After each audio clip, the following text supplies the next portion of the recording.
Good morning mga lods. Kukuha tayo ngayon ng tanglad o lemongrass. Ito yung tanim ni Brod. Yan na.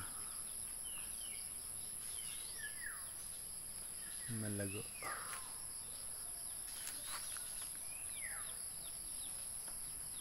Kuha tayo dito araw-araw. Iwan ko kung ilang araw natin ito maubos. 2 puno.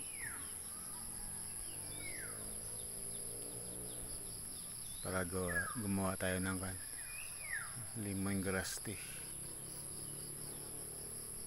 Yan na.